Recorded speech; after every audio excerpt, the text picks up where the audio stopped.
How to log in to ClickBank account.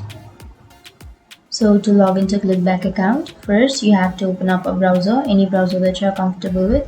I'm here with Google Chrome browser, and now on the search bar, search for ClickBank login.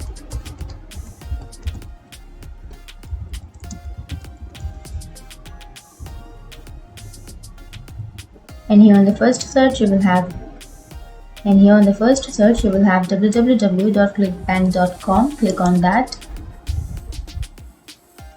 and then you can click on login, which is on the upper right corner.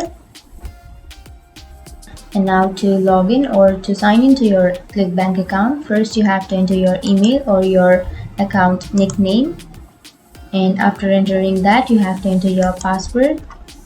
And if you forgot your password, you will have forgot password option. You can click here, and then you have to enter your email or your account nickname, and after entering your email you have to click here to verify, and after verifying you can click on next, and then you will receive a code to your email, and after that you can reset your password. But if you remember your password, then simply enter your password, and after entering that you can click on login and you will be logged into your account. So that's it. That's how you log in or sign into your ClickBank account. And if you have any questions, feel free to comment below. Thanks for watching.